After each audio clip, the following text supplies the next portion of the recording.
Hola, ¿qué tal? ¿Cómo están? Muy buenas tardes. Me da mucho gusto saludarles. Me da mucho gusto que se hayan conectado a esta reunión que tenemos programada para el día de hoy, para abordar un tema que, bueno, el contexto creo que muchos de nosotros ya lo tenemos. Es un tema eh, especializado, por llamarlo de alguna forma. El contexto es muy sencillo. Desde el año 1984, la Organización Internacional del Trabajo detectó que existían los riesgos psicosociales. Los reporta en el año 84. En ese momento no se sabía cómo atenderlos y fue hasta años después que algunos países empezaron a tomar iniciativas para atenderlos. En México, en realidad, fue hasta el año 2014 cuando reconocemos estos factores de riesgo psicosocial y los reconocemos en nuestro Reglamento Federal para la Seguridad y Salud en el Trabajo. Ahí es donde está ya la obligatoriedad desde el 2014 en este reglamento de todas las obligaciones que tenemos que cumplir en la cuestión de gestionar apropiadamente, prevenir, controlar, medir estos factores de riesgo psicosocial. Pasan los años y es hasta el 23 de octubre del 2018 cuando se publica la norma oficial mexicana 035, ¿verdad? Que el día de mañana cumple 3 años de haber sido publicada y esa es una de las razones por las cuales el día de hoy estamos reunidos. Entonces, ¿qué ha pasado a lo largo de estos 3 años? Se publica en el 2018. Es una norma, como ustedes lo saben, compleja, con algunos vacíos de interpretación, pero que bueno, precisamente por eso es que en sus artículos transitorios se dan dos diferentes fechas de entrada en vigor, ¿no? La primera para un año posterior, que fue 2019, y la segunda en 2020. ¿Qué significa esto? Que hoy, el día de mañana, cumpliremos un año de la exigibilidad total de la NOM 035. Y se da en una situación muy particular, ¿verdad? De los factores de riesgo psicosocial los reconocemos de alguna manera, muchos de nosotros los reconocemos hasta que se publica la norma y se presenta el tema de la pandemia. Una situación, un riesgo biológico, pero que también ha detonado en una afectación grave a nivel psicosocial. Hoy lo vemos en las noticias, lo vemos en lo que está sucediendo en Estados Unidos, de qué manera se está replicando en algunos países, que es las renuncias masificadas, ¿no? El éxodo laboral que le han llamado en gran medida. ¿Por qué? Porque los trabajadores están buscando mejores condiciones de trabajo. Entonces, ¿qué está sucediendo en nuestro país? Aún no se ve reflejado, probablemente en algunos sectores podría haberse reflejado antes, pero la realidad es que estamos ante un fenómeno, consecuencia probablemente de la pandemia, pero que está directamente relacionado con los factores de riesgo psicosocial. Y bueno, para platicar hoy de la NOM 035, vamos a hablar no tanto de las obligaciones, no tanto de qué se tiene que hacer y no, sino a lo largo de estos años de implementación, vamos a revisar qué es precisamente lo que se ha hecho y en determinado momento desde nuestra experiencia como implementadores, como consultores en el análisis de los datos, qué errores hemos podido detectar. Vamos a ir siguiendo poco a poco las obligaciones, cómo van presentándose y las vamos a ir discutiendo. El día de hoy me acompañan aquí en el panel, me da gusto saludar a Gabriela Paredones. Gabriela Paredones es consultora asociada de Ariba. Ella tiene una maestría en psicología organizacional y por los últimos años se ha dedicado a estudiar profundamente toda la parte de factorial, estadística de este tipo de evaluaciones, de la evaluación de la norma 035. Y bueno, hoy día nos va a estar compartiendo un poco de estos resultados, qué es lo que vemos en el manejo y interpretación de los datos. Y también está con nosotros Carlos Parada. Carlos Parada, él es fundador de Soy Guay, una plataforma digital orientada al bienestar y al desarrollo del potencial de las organizaciones a través de las personas.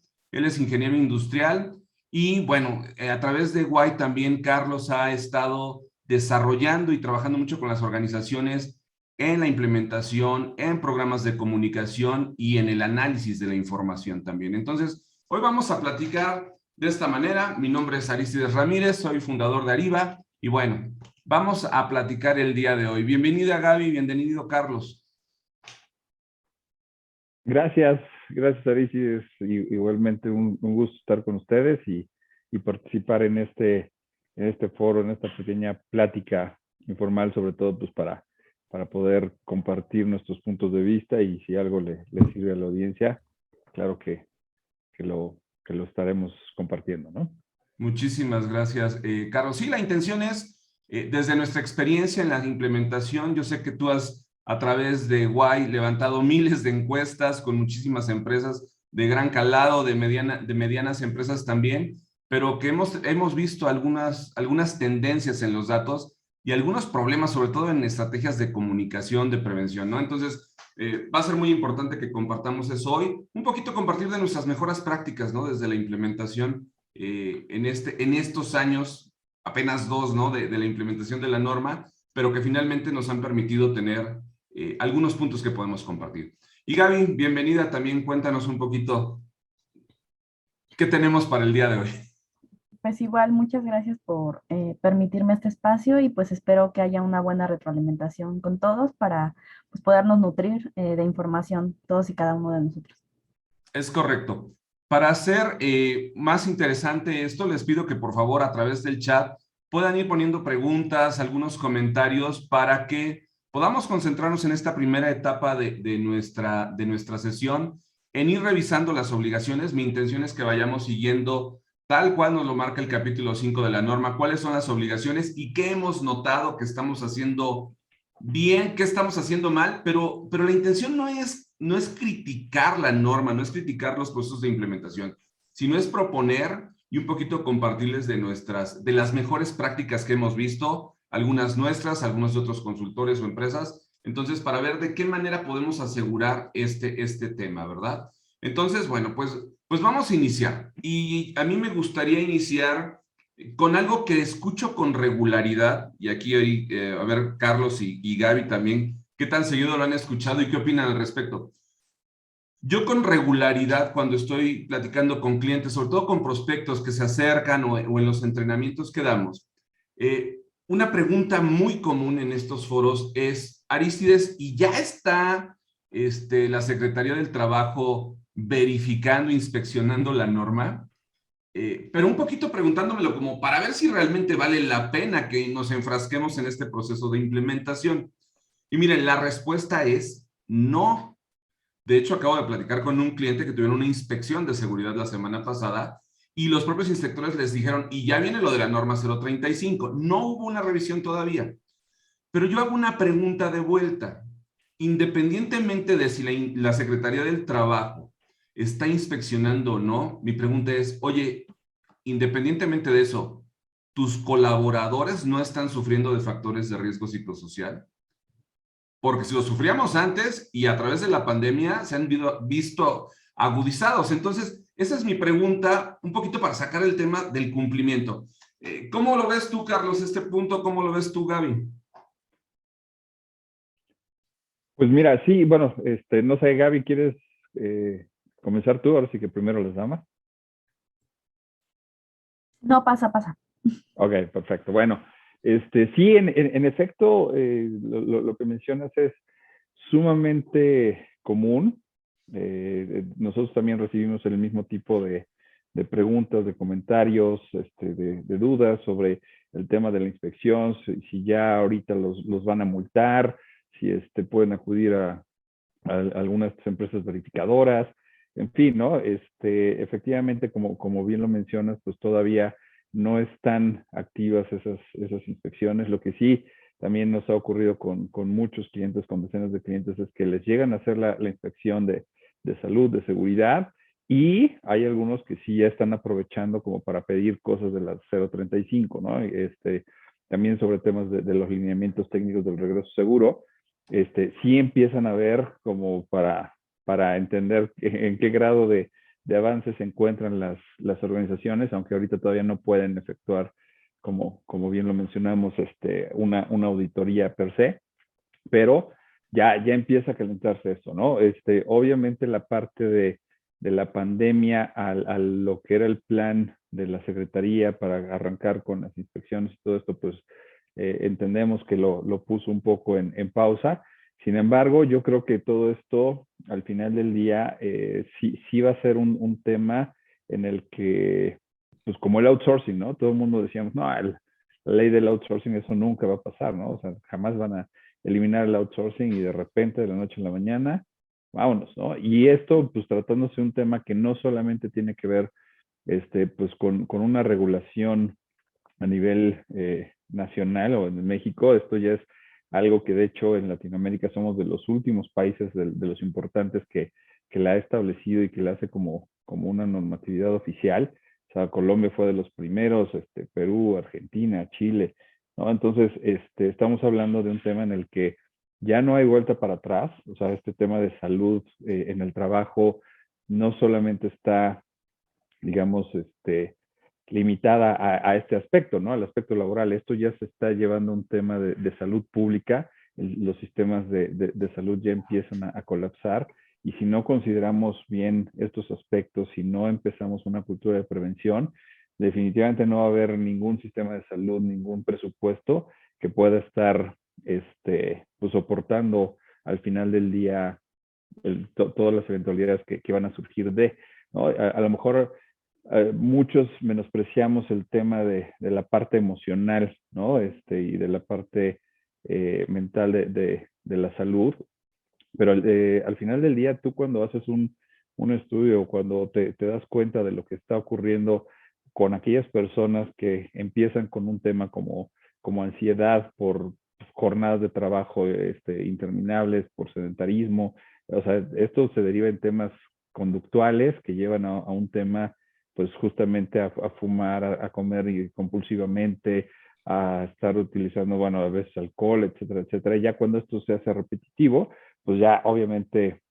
va a culminar esto en un tema ya a nivel fisiológico, ¿no? Y ya vamos a ver gente con hipertensión, con obesidad, con temas gastrointestinales, etcétera, etcétera, que ya ahí es cuando realmente tiene una afección directa tanto al colaborador en su salud y que van a ir a dar al Seguro Social para una incapacidad, y desde luego las organizaciones, pues porque van a perder gente valiosa que al final no pueden sustituir de la noche a la mañana, y sus cuotas de riesgo se van a ver impactadas importantemente, ¿no? Entonces, sí, justo yo creo que Totalmente.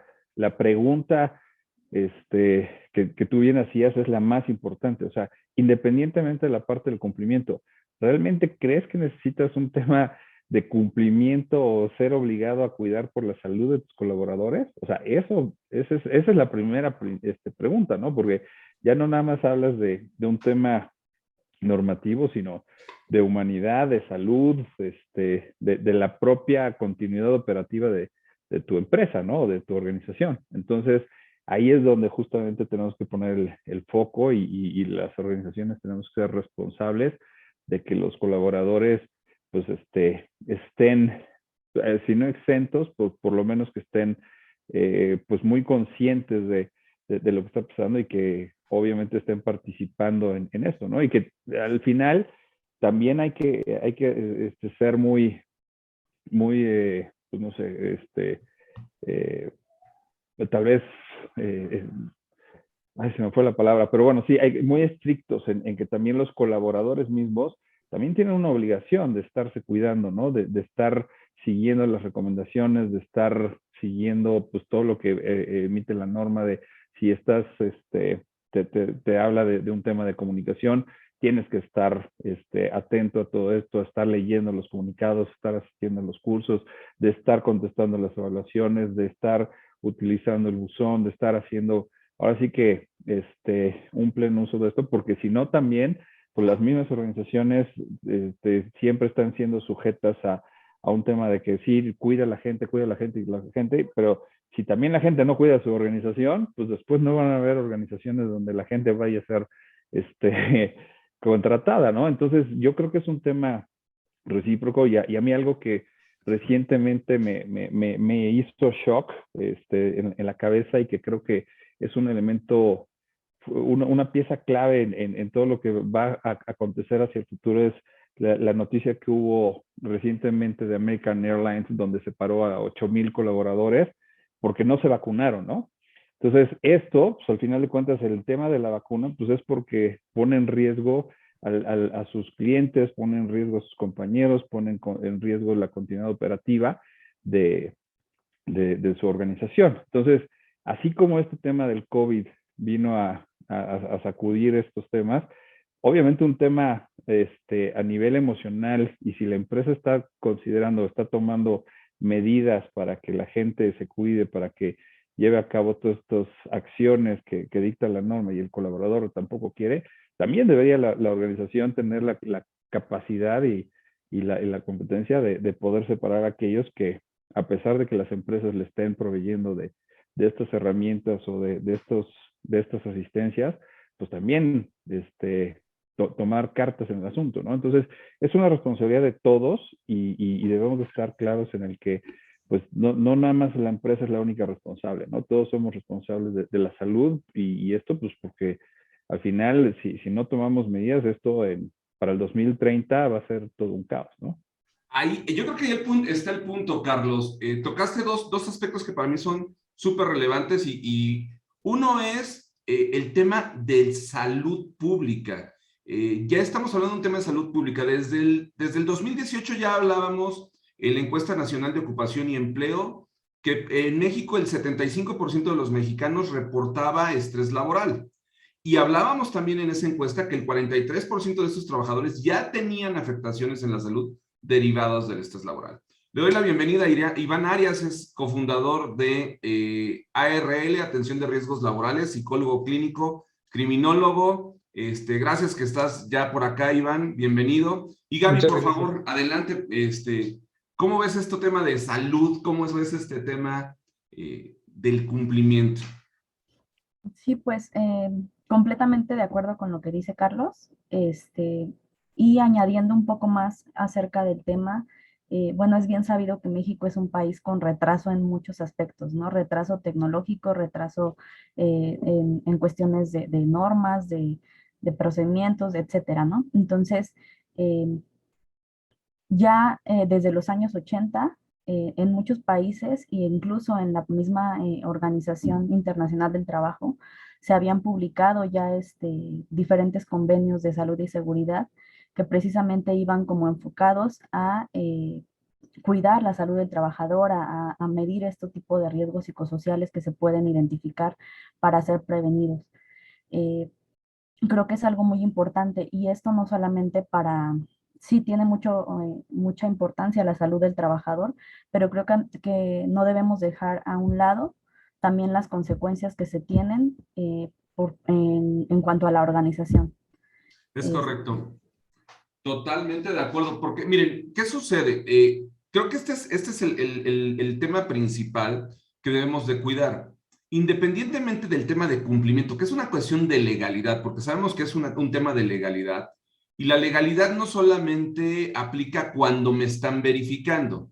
Si hay un semáforo, yo me tengo que detener en el semáforo porque es un tema de legalidad, no depende si hay un policía de tránsito o no. Eso ya es un tema de cumplimiento. Afortunadamente también el tema de compliance en las empresas ha evolucionado, sobre todo en las grandes organizaciones transnacionales, y están generando cambio cultural en las redes de proveedores y de clientes que de alguna manera también nos tenemos que adherir a estos códigos de conducta. Pero hay un tema importante y voy con la primera obligación que nos marca la norma, ¿no? Establecer una política de prevención de riesgos psicosociales. Ok, ¿cuál es el principal error que tenemos cuando como empresas estamos generando esta política? A ver, yo voy a hacer un planteamiento desde mi trinchera, desde lo que yo he visto. He visto empresas que entendieron que por política había que tomar como machote la guía de referencia que viene en la NOM 035. Cuando la política o cualquier política forma parte de tu estructura organizacional.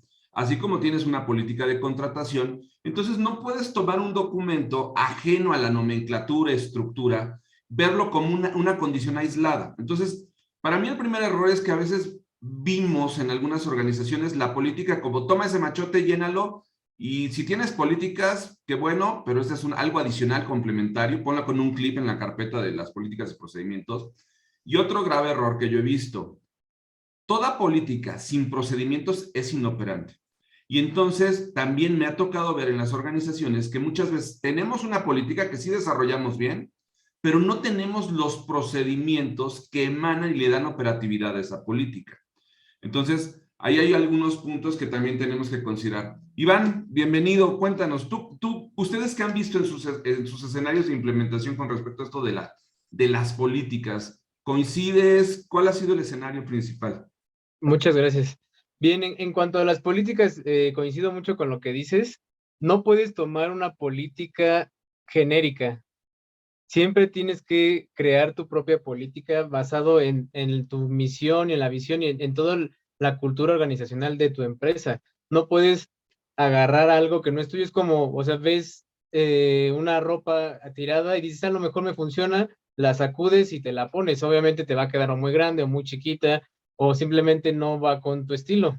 Entonces, es importante que sí podamos tomar esa referencia, pero no podemos decir ya con esto ya la hicimos. Y es algo que están cometiendo muchas empresas. El, el que dicen, bueno, ya para más fácil, ¿para qué contrato a alguien o para qué me meto en broncas? Mejor agarro esta chamarra que me encontré en el suelo y me la pongo. Y prácticamente algunas lo están haciendo y yo considero que es un poco peligroso porque cuando llegue a haber algún escenario complicado donde esté habiendo un riesgo psicosocial, obviamente no va a empatar con tu empresa, por lo mismo de que no es tuyo lo que estás agarrando. Pero a ver, aquí Gaby, pero si llega un inspector de la Secretaría del Trabajo, me va a dar por válida esa política, ¿verdad? Sí, claro, realmente si es por cumplimiento, pues tú estás cumpliendo, ¿no? Pero creo que también es parte de que las empresas no ven la importancia de la medición y la identificación de los factores de riesgo. Cuando las empresas comiencen a ver qué repercusiones tienen estos factores de riesgo en sus trabajadores y por ende en su organización, pues van a empezar a tomarle la importancia debida. Es correcto, porque nos hace inoperante algunas cosas. Por ejemplo, a mí me ha tocado ahorita ya como segunda etapa poder cotizar para algunas empresas y dar asesoría digamos que en el segundo periodo de implementación. Y aquí vamos con las siguientes obligaciones. De repente de las preguntas más comunes que me dicen, oye, ¿y cuándo tenemos que volver a aplicar cuestionarios? ¿Cuándo tenemos que hacer esto o lo otro? Mi pregunta es, ¿qué quedó plasmado en tu procedimiento? ¿Cuál procedimiento? Pues el que tuvimos que establecer o el que tuviste que establecer para definir si ibas a levantar de qué manera, en qué medio, cada cuándo, quién se iba a ser responsable. Acordémonos que los procedimientos es el qué, cómo, cuándo, dónde, por qué, quién, dónde, para qué, que nos va a responder lo que tenemos que suceder. Entonces, ojo, habrá que, pero ya sé que no lo dice la norma, no lo dice la norma, pero esto es más allá de la norma, esto es una buena implementación. Tienes que tener procedimientos, ¿no? Porque si no sucede y algo, y regreso contigo, Iván, porque aquí hay un tema que no está del todo desarrollado en la norma, que es el tema de violencia laboral. O sea, sabemos que la norma, la política nos pide prevención de factores de riesgo psicosocial, promoción del entorno organizacional favorable y prevención de la violencia laboral. Pero la violencia laboral en realidad no está desarrollada dentro de la norma. Hoy sabemos que tenemos la obligación de tener un protocolo de prevención y atención de la violencia y que se publicó posteriormente esta obligación en la reforma de 2019 en la Ley Federal del Trabajo. Tenemos la obligación. Y regreso contigo, Iván, porque finalmente tú tienes gran experiencia en este tipo de peritajes que haces de violencia laboral, en donde no hay reglas en la empresa, ¿no? ¿Qué pasa cuando se presenta un caso de violencia laboral?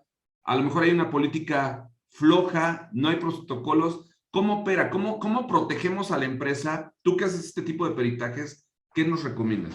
Pues es bien curioso porque, o sea, he tenido empresas que me han contratado en la que me dicen, pues ahí está, y me avientan así como de, o sea, no, y ahí es donde noto que no hay ningún protocolo, ningún procedimiento, o ni siquiera un 2, 3 o ABC en la empresa, y cuando llego mi primer contacto con el presunto agresor o con la presunta víctima, pues se nota que no hay un pre antes de mi intervención, porque se supone que tiene que haber una intervención previa para que ellos sepan por qué están ahí conmigo, pero ni siquiera hay eso. Entonces yo les sugeriría a las empresas que sí tengan un protocolo de violencia, y como bien lo dices, no existe, pero es importante desarrollarlo. Hay un protocolo que sugiere la Secretaría del Trabajo, pero es lo mismo que platicábamos hace rato. sea, no puedes agarrar ese protocolo y pegarlo en tu empresa porque obviamente no va, tienes que basarte o tomar referencias, pero siempre enfocado a tu cultura organizacional. Entonces, como estábamos platicando de lo que yo hago, es importante que cuando yo vaya a hacer un dictamen o una investigación para encontrar si hay violencia o no en este asunto, es importante que ellos ya estén concientizados de que va a iniciarse un proceso, una investigación, porque he tenido casos en donde estoy platicando con el presunto agresor y me empieza a insultar, ¿y tú quién eres? Porque le digo, obviamente, que está en un proceso, y me dice, ¿y tú qué? Y me empieza a gritar, ¿y tú quién eres? Ni te conozco. Y yo, pues, discúlpeme, pero este es un procedimiento que le tuvieron que haber dicho, y luego me doy cuenta que no es real, entonces ya lo que he aprendido también es, si no he trabajado nunca con ellos, es preguntarles, ¿existe un protocolo? ¿Hay esto? No, no, no. Ah, perfecto. Entonces, tienen que hacer esto y esto. Si no, yo voy a tener que hacerlo y obviamente ya tiene un costo adicional. Pero sí sugiero y es de suma importancia que exista porque se pueden meter en muchos problemas. De hecho, tuve un asunto en donde la chica renuncia y dice, renuncio porque sufro acoso hostigamiento de mi jefe, y ya metí una denuncia en derechos humanos. Entonces la empresa se impactó muchísimo y dijo, vaya, pues ¿qué hacemos? Entonces fue cuando me hablaron a mí y ya, porque no hubo un protocolo. Si la empleada hubiera sabido que existía un protocolo o si se lo hubiera hecho de una manera, mejor, el hacerle llegar el conocimiento de que puede la empresa ayudarla en las cuestiones de hostigamiento y acoso sexual, ella nunca hubiera renunciado primero y no hubiera tenido que ir a otra instancia, que tampoco es la adecuada, pero no tuviera que ir a otra instancia para poder llegar a donde llegó. Y al final la chica renunció, el Derechos Humanos ya tiene un antecedente ahí, y aunque no le vaya a repercutir tan gravemente a la empresa, pues obviamente es una manchita que va a existir ahí. Es Entonces, correcto. sí es importante que tomen mucho en cuenta los protocolos y no los dejen a la y se va. Totalmente de acuerdo. ¿Por qué? Porque incluso aunque la propia norma, se deslinda directamente en el capítulo 7 de los temas de acoso y hostigamiento sexual, está hablando de violencia laboral. Y el acoso y hostigamiento sexual es violencia laboral y tenemos que establecer el protocolo. Y como bien menciona, si no tenemos el protocolo, no sabemos quién va a tener el primer contacto con la presunta víctima. No sabemos cómo lo va a manejar. No sabemos cómo va a abordar al presunto agresor. Porque en realidad yo no tengo la obligación de tener un externo, en tu caso como un perito, que lo hacemos para darle mayor seguridad a la empresa, pero lo debería de poder manejar directamente la empresa. Una persona que tenga una capacitación en primeros auxilios psicológicos, que tenga esa sensibilidad para atender de manera apropiada, ¿no?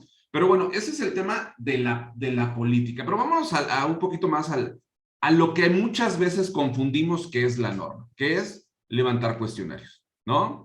Pareciera a veces que la norma es levantar cuestionarios y yo lo platico prácticamente en cursos, en foros como este, que no es levantar cuestionarios y que lamentablemente hemos tenido esta mala percepción a veces por las propias herramientas que han surgido en el mercado, ¿no? Que son plataformas para el levantamiento de cuestionarios.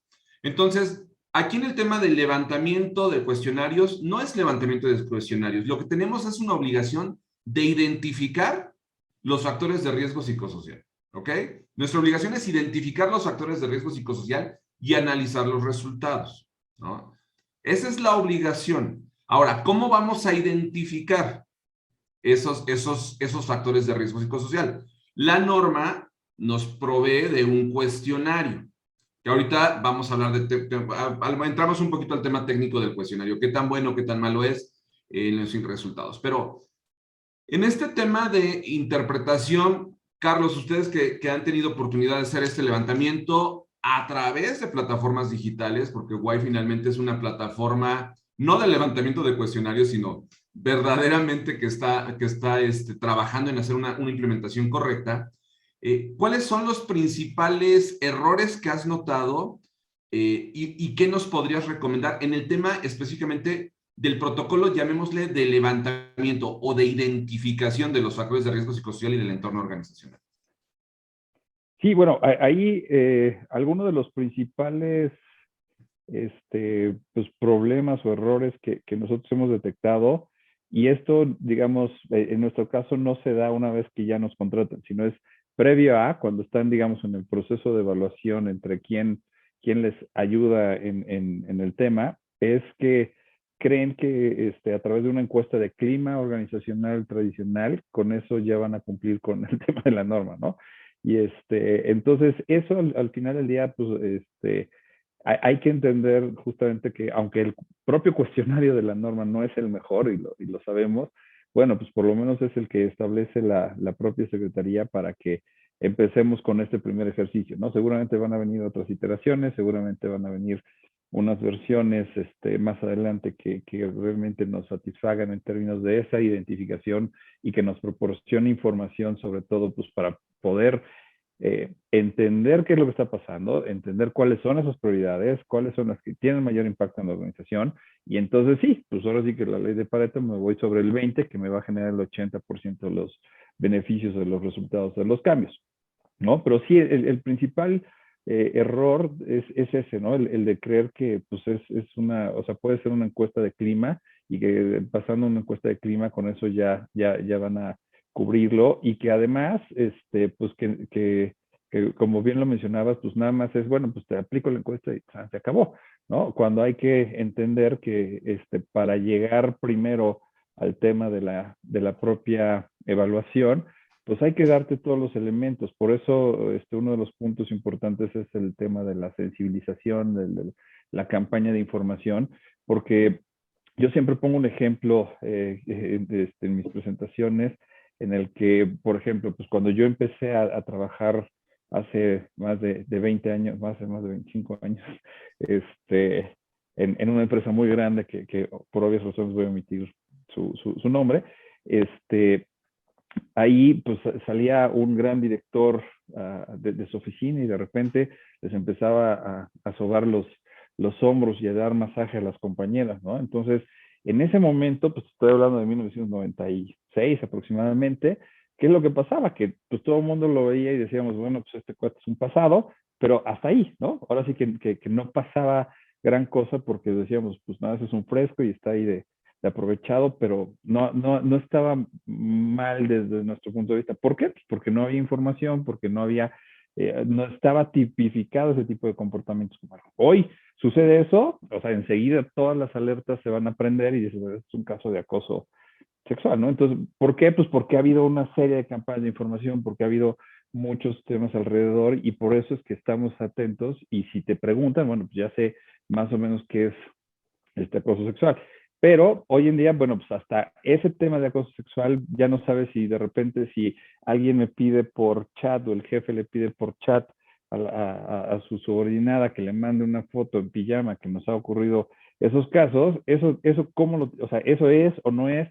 Entonces, justamente para que podamos identificar esos problemas, pues tiene que haber una campaña de información muy fuerte, de sensibilización, que tiene que ser continua, para que entonces el instrumento, cualquiera que sea, nos sirva precisamente para decir esto sí existe o no existe, ¿no? Si yo te pregunto temas sobre burnout, pues a lo mejor dices, pues, ¿qué es eso? Me suena que sea aquí o lo deja sujeto a la interpretación de la persona si no das una adecuada información. Entonces, el creer que nada más es el puro instrumento per se y aplicarlo, o ya sea una encuesta de clima, lo que sea, te va a ayudar, pues eso yo creo que es uno de los principales problemas, ¿no? O de los errores que crees que el instrumento solo, y es información, y para eso existe el buzón, ¿no? Es, ok, te estoy informando, está el cuestionario, pero a lo mejor el cuestionario no te puedo estar evaluando todos los días, pero sí te estoy proporcionando un buzón en el cual, si tú en algún momento, no importa que sea después de la evaluación, estás viendo de algo de lo que te estoy comunicando y que está mal, pues ahí está el buzón, denúncialo, y entonces hay que entender que todos los elementos están ahora sí que unidos, ¿no? Y que deben de funcionar al mismo tiempo para que realmente esto empiece a generar un cambio desde las raíces. Ahí está el punto, Carlos. Tenemos que implementar un sistema. Y creo que ese, digo, a ver, si no me dejarán mentir, creo que también uno de los errores que se cometen en la implementación es seguir la ruta de los numerales de las obligaciones de la norma. Entonces, yo veo 5.1, una política, le hago la política, ¿no? 5.2, la identificación, ¿qué es eso? Ah, los cuestionarios, levanto cuestionarios. Y resulta que tengo ese problema, que en realidad en una secuencia lógica, siguiendo una psicología de cómo está funcionando mi organización, que es un ente vivo, no puede ser así, te tengo que avisar antes, ¿no? Porque si no los resultados, dejemos de que salgan mal, ojalá salgan mal, porque ojo, también ese es un punto, y ahorita con esto le doy la palabra a Gaby, en una evaluación, este no es un examen para pasarlo, este es un examen para identificar errores. Es como cuando yo voy a hacerme una química sanguínea, yo lo que quiero no voy a estudiar, ¿verdad? Para una química sanguínea, o no me voy a tomar un medicamento para no salir tan alto en el colesterol. Lo que quiero saber es mi situación real para poder tomar medidas correctivas. Entonces, también hay que cuidar mucho, y para mí ese es un error, que a veces tenemos miedo de levantar el cuestionario porque vamos a salir mal. Si no queremos salir con resultados bajos, entonces tengamos medidas preventivas. Si no quiero tener el colesterol alto, tengo que hacer ejercicio, tengo que mejorar mi alimentación. Me hago una evaluación y si salgo alto del colesterol, tendré que tomar medicamentos. Entonces, aquí ya en el manejo de los resultados, en el manejo de los cuestionarios, hay un tema, ¿verdad? El instrumento probablemente, las preguntas, habrá algunas que puedan parecer tendenciosas, repetitivas, pero uno de los principales problemas es que la norma, en ningún documento propio en la norma o complementario nos dice de qué manera implementar el cuestionario.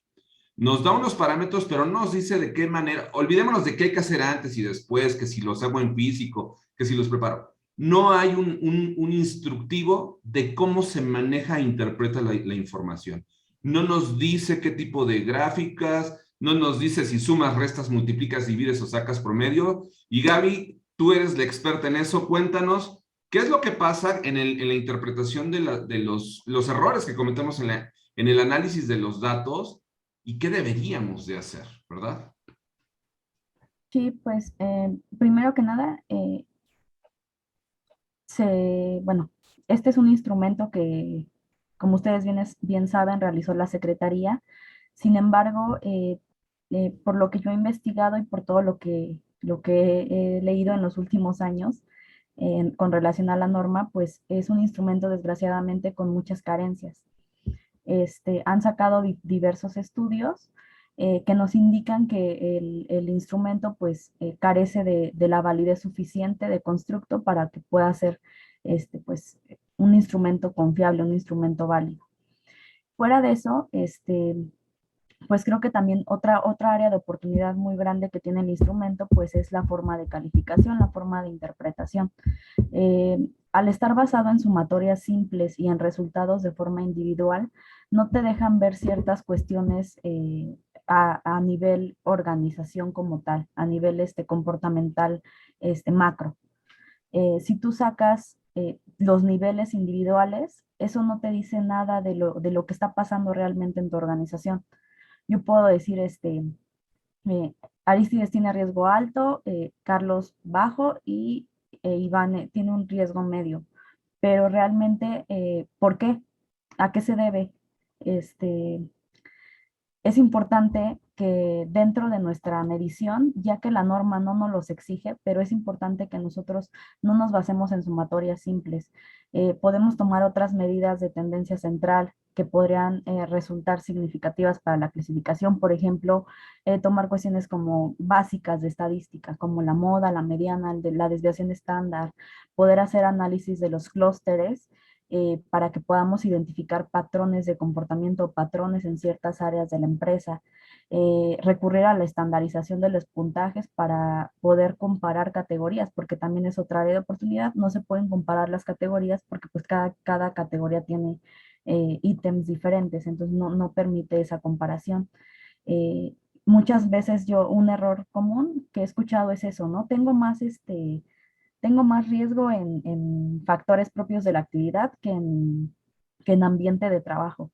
Eso no puede ser, porque no pueden ser comparables. Las categorías, ni las dimensiones, ni los dominios que existen en ese instrumento son comparables. También se pueden hacer algunas pruebas de varianza para obtener la significancia y poder examinar las diferencias que existen entre los grupos. Por ejemplo, entre hombres y mujeres, entre áreas, entre puestos, un sinfín de cuestiones que se puede sacar de la información de un cuestionario que estamos desaprovechando. Es correcto. Y aquí esto, obviamente, a veces nos hace volar esto la cabeza, ¿no? Porque tú nos los platicas, Gaby, son temas de estadística básica, pero que a veces no están tan cercanas a las organizaciones a quienes estamos en contacto con esta información. Y yo hago una comparación muy sencilla también, regresando a la analogía del análisis clínico. Sí, cuando yo voy al laboratorio, el que ustedes quieran, el laboratorio me entrega un resultado donde me da los rangos de si es mínimo y máximo para saber si hay algo fuera de rango. Lo que nos está dando la norma en estas tablas es el comparable con lo que nos da el laboratorio en bilirrubina, nivel mínimo y nivel máximo. Pero tú no te puedes quedar con ese reporte del laboratorio. ¿A dónde lo tienes que llevar? Lo tienes que llevar con tu médico para que te diga cuál es el tratamiento que tienes que seguir. Porque el médico hace ese cruce de factores en donde, incluso no sé si alguna vez les ha sucedido, que dice, este valor está erróneo. ¿Por qué, doctor, si ahí dice?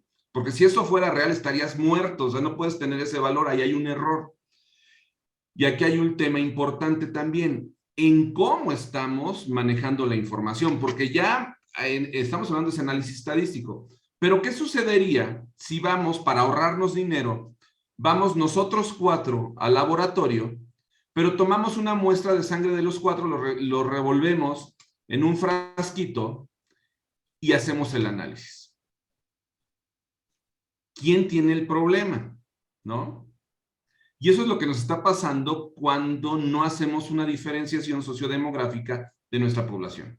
Cuando no tenemos resultados por departamento, por edad, por jerarquía, por género. Y me gustaría, Iván, que nos platicaras un poquito de la importancia de poder tener diferenciados estos resultados, como bien dice Gaby, ya con un análisis estadístico un poco más profundo, pero también el poderlo identificar entre los diferentes segmentos, departamentos que tenemos dentro de la organización. Iván, por favor. Sí, es muy importante poder, como bien lo dices, hacer análisis de esos datos, porque si no, es como, bueno, yo hace un tiempo me saqué unos análisis de sangre y de todo, pero no fui al doctor y ya después me dijeron, oye, ¿y tú para qué te lo sacaste? Y yo, pues no sé, se supone que me los tenía que sacar, pero ya no me los llevé. Entonces, pues al final de cuentas solo gasté a lo tonto, porque ya obviamente esos análisis ya no me van a servir para ahorita, pues eso me lo saqué hace como un año o dos, y como nunca fui al doctor, pues al final ya se quedaron ahí. Entonces, es lo mismo con esta situación. Es importante que haya alguien que pueda leer esos resultados y que nos dé un análisis donde nos diga dónde nos duele, dónde, en qué área, en qué categoría o en qué dominio es en donde estamos fallando. Es importante que haya alguien que sí sepa y que diga, mira, este dominio es por esta situación y por esto, y posiblemente pueda ser por alguna razón de esta. Hay que indagar más, porque igual como cuando vas con el doctor, salen puntos importantes, pero necesitas obviamente indagar más, porque no tampoco somos brujos y vamos a decir, de seguro es porque fulanito está haciendo mal las cosas. Obviamente se tiene que indagar más, pero este documento o primer reporte es como un escaneo general de tu empresa en cuestión de riesgos psicosociales para ya después indagar más en ciertos puntos específicos donde hay que tener que trabajar y generar, ya sea modificar la política o generar acciones para que se eviten esas situaciones, y ya empezamos con la cuestión de la prevención, porque pues como cuando vas al doctor, tienes el colesterol alto, yo quiero seguir echándome mis tlacoyos, echándome mis gorditas, pues no se va a poder, chavo, te vas a tener que comerte tu ensaladita y esto, y así va a ser, y esa es la prevención. Bueno, Y eso eso sería el control. Ah, bueno, sí. Para efectos de la norma sería el control, que aquí ese Ajá. es el otro tema donde vamos, que es la siguiente obligación, ¿no? Que es la 5.4, que es adoptar medidas para prevenir y controlar los factores de riesgo psicosocial. Y aquí estamos revolviendo dos cosas. Estamos revolviendo la medicina preventiva con la medicina ya correctiva, ¿verdad? Porque eso sucede también, que es una pregunta regular. Arístides, ¿cuándo debemos de implementar los cuestionarios? Mi respuesta no tiene que ver con un mes, con un año. Mi respuesta tiene que ver con algo muy sencillo, posterior a la implementación de las medidas de prevención. Y en la medida de lo posible, una vez que hayamos hecho la implementación de las medidas de prevención que nos pide el capítulo 8, específicamente 8.1 y 8.2 de la norma, demos un tiempo para que se incuben esas medidas de prevención, para que empiecen a generar los primeros resultados, y entonces ahora sí vamos a evaluar. Porque si yo me estoy tomando un licuado ahí para bajar el colesterol, regresando al ejemplo del colesterol, y me lo tomé un día y al día siguiente me hago el análisis, no va a haber ningún efecto. Tengo que tener un seguimiento Constante. de esas medidas de prevención. Entonces, ¿cuándo levantar los cuestionarios? Cuando ya tengas tus medidas de prevención implementadas, que se liga a otra obligación que para mí es muy importante, que es el tema de la comunicación. La comunicación, ¿cuándo se tiene que hacer? En todo momento. Y aquí, Carlos, yo he visto que con ustedes en Guay que ustedes han hecho un esfuerzo muy importante para que esta comunicación sea eficiente y llevarlo un poco más allá, ¿no? Llevarlo a un concepto que hoy conocemos como endomarketing, ¿no? Y me gustaría que nos platicaras un poquito de por qué adoptar este endomarketing y en qué consiste y cómo podríamos ayudar en la implementación de la norma a través de estos protocolos de comunicación. Correcto, sí, sí, sí. De hecho, justamente, bueno, la palabra endomarketing viene de hacer un marketing interno, ¿no? En donde, desgraciadamente, no nada más basta con pasarte como se decía antes, ¿no? Un memo diciéndote qué son las cosas, léelas y ya. O sea, hoy en día tienes que hacer un esfuerzo más allá que solamente compartir información, tienes que hacerlo creativo, tienes que hacerlo vistoso, tienes que hacerlo digerible, entendible. Entonces, todo esto, al final de cuentas, ¿es para qué? Pues para que tenga los resultados que tendría una campaña de marketing hacia afuera de tu empresa o de tu producto, pues es lo mismo hacia tus empleados, ¿no? Hacia tu plantilla, tienes que estar haciendo esto y al igual que el marketing tradicional, pues o sea, no porque pases un comercial a las 10 de la noche, con eso ya vas a vender, ¿no? ¿Qué es lo que pasa en las campañas de marketing? Bueno, o sea, quien realmente quiere vender, pues te está atosigando por radio, televisión, revistas, medios digitales, y está encima de ti con una idea que es la que al final del día vas a comprar para decir, ah, pues sí, ¿no? Y a lo mejor, no sea el producto más eficiente ni el más,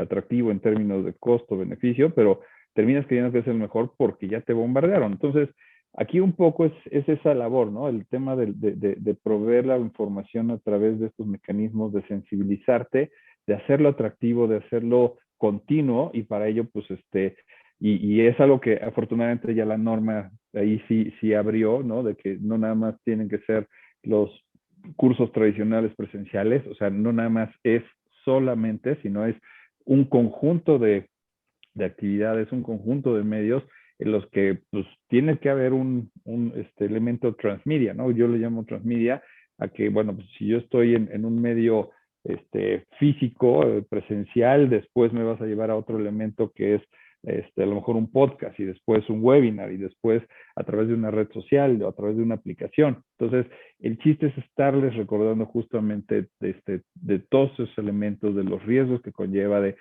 primeramente, como mencionaba yo hace rato, lo primero, hay que saber de qué estamos hablando, de qué estamos enfrentando, qué son las cosas, ¿no? Porque si no empiezo por saber qué es, pues difícilmente lo puedo identificar y estar haciendo alguna acción para evitarlo, ¿no? Entonces, lo primero es que tengo que conocer las cosas. Una vez que conozco de qué se trata, ¿no? Por ejemplo, ¿qué es un acontecimiento traumático severo? Bueno, pues, ¿qué es?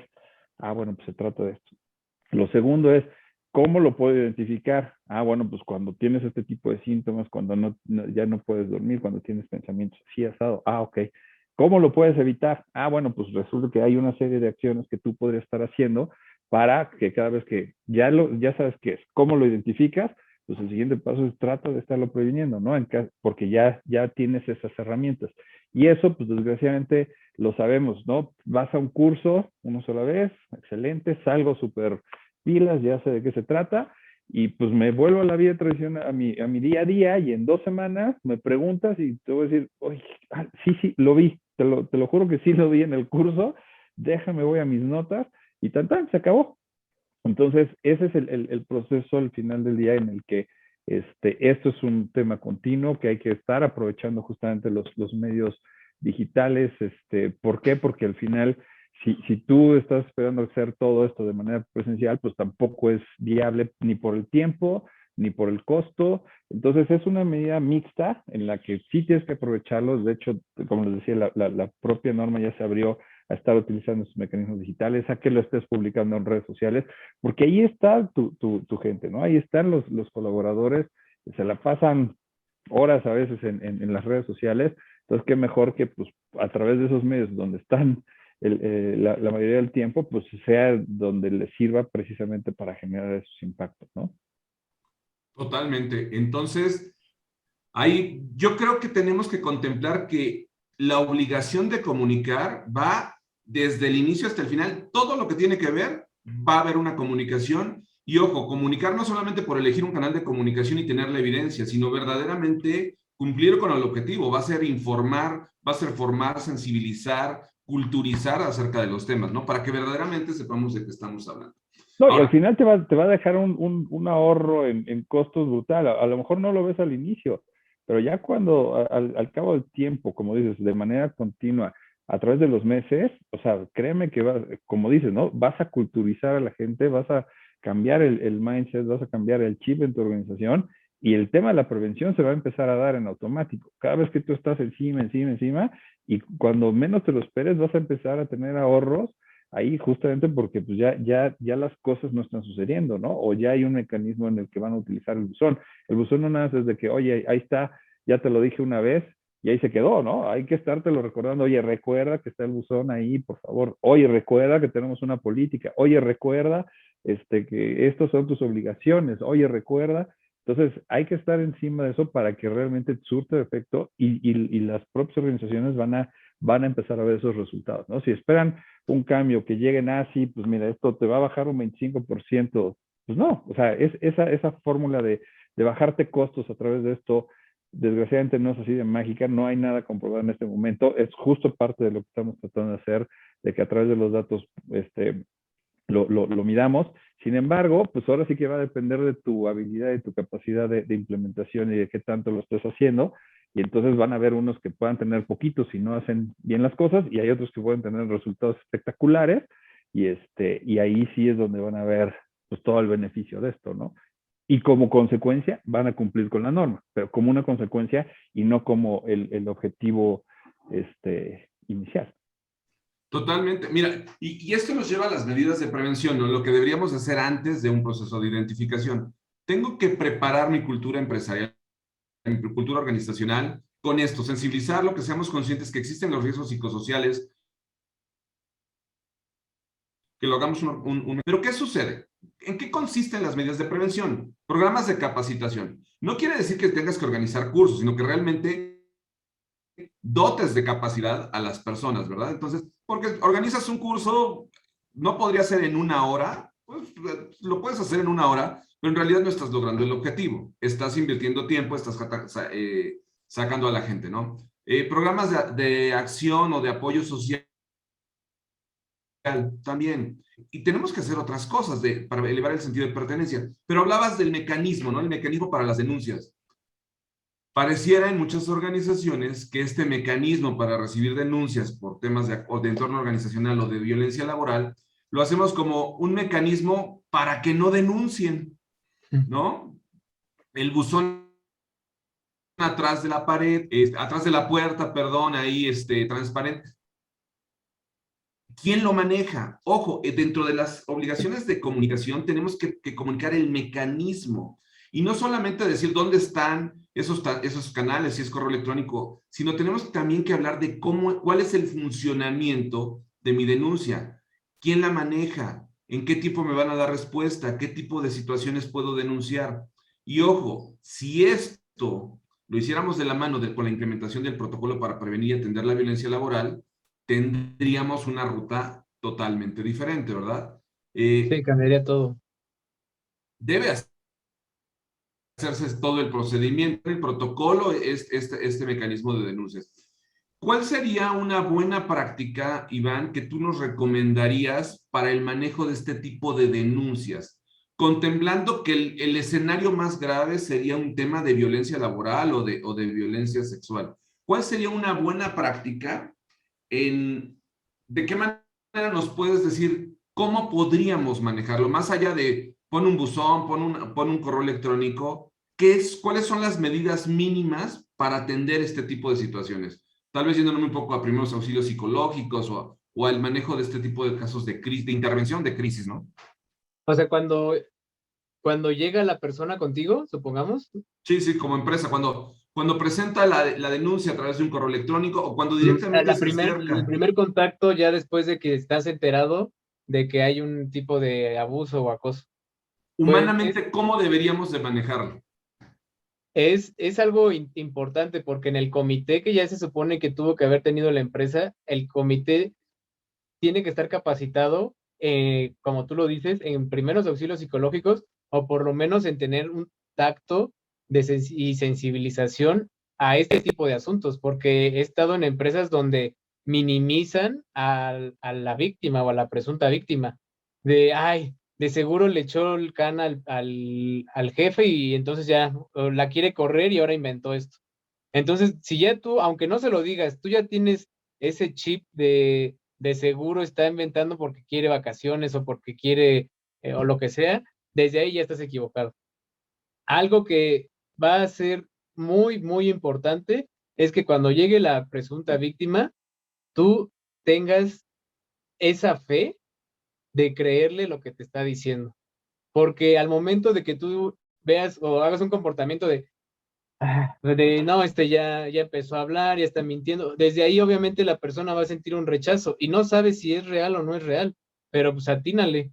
Entonces, es importante que primero esa persona tenga la confianza. Ya después de que te diste cuenta que mintió, supongamos, de todas formas, tú estás con la tranquilidad de que hiciste bien tu trabajo. Ya si no fue, perdón, si fue una persona que sí sufrió un abuso o un acoso, pues obviamente entonces eso quiere decir que la trataste bien, la trataste como persona, no la trataste como una mentirosa desde el principio o mentiroso. De hecho, por eso es tan importante este concepto, ¿no? De la presunta víctima, en donde tendríamos que establecer medidas de protección a esta presunta Sí, víctima desde el principio.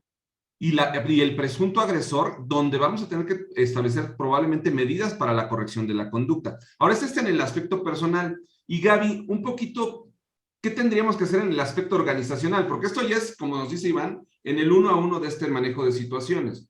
Pero en el aspecto organizacional, ¿cuál sería tu recomendación? ¿Cómo podemos afectar esta cultura organizacional para que sea mucho más sensible a estos temas y no se minimice, como decía Iván, y peor aún, no se normalice? Pues creo que precisamente el establecer procedimientos y políticas muy claras nos va a dar como esa guía para que los mismos trabajadores sepan que hay consecuencias. Cuando los trabajadores ven que en la empresa se denuncian cosas, pero nunca hay una consecuencia a estos actos, es cuando ellos mismos pierden como la fe en la fe o no sé cómo decirle, a la empresa, La esperanza, la la percepción de la esperanza en la empresa. justicia. Entonces, creo que es eso, o sea, el que haya un procedimiento, pero que ese procedimiento se siga, sea quien sea, ¿no? También, porque hay veces que esto se omite cuando son cierto tipo de personal directivo, personal de gerencia, etcétera. Entonces, creo que es eso, ¿no? El poder establecer procedimientos y que se apliquen de forma unánime. Ok. Sí, yo quería agregar algo ahí, algo importante que dice Gaby. también está pasando mucho con esta cultura machista en la que vivimos, también al hombre, si tú vas, si tú tienes una jefa y tú como hombre vas y dices, es que me está acosando mi jefa, van a decir, ay, este es maricón, o sea, y también te empiezan a minimizar y empiezan a decir, ¿este qué? Y, o sea, tiene que ser igual, o sea, tiene que haber una equidad entre los dos géneros. Es más común en mujeres, pero también es importante que no se deje a un lado la cuestión de que el hombre también puede sufrir ciertos acosos y que también no se debe dejar a un lado. Es correcto. Ahí está el tema de equidad, ¿no? También, Exacto. que es un paso más que vamos a tener que tomar para evolucionar. Gaby, me parece que querías complementar, ¿verdad? Más que complementar, no sé si al final se van a tocar un poquito los temas que hay en el chat o podría comentar un poco acerca de los mensajes que están Si te ahí. parece alguno que es el momento pertinente, adelante, y si no, al final. Si quieres de una vez marcar alguno, con toda confianza. Sí, bueno, pues me parece como muy importante la parte de los temas que están tocando. Me llamó la atención una participación en la cual nos hablan de poder implementar otro tipo de encuestas de clima laboral, de encuestas de violencia de género, etcétera. Nada más, algo que me parece muy importante es que eh, muchas empresas lo que hacen es googlear el instrumento y agarrar el primer instrumento o el segundo o el tercero que se encuentran en las redes o en internet.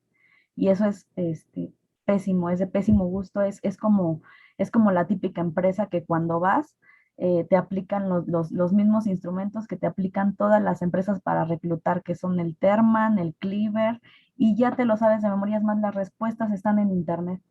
Este, volvemos a lo mismo, es como agarrar la política genérica, es agarrar un instrumento genérico que no sabes ni siquiera si está midiendo de forma adecuada lo que quieres medir.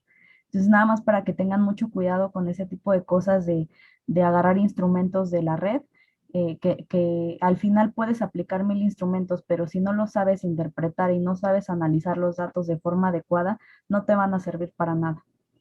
Es correcto. Te podrás tener el cuestionario, pero y eso es algo que hemos comentado, ¿no? Oye, es que conseguí un cuestionario para medir burnout, o conseguí un cuestionario para medir estrés. Oye, ¿y conseguiste el instructivo de interpretación de aplicación?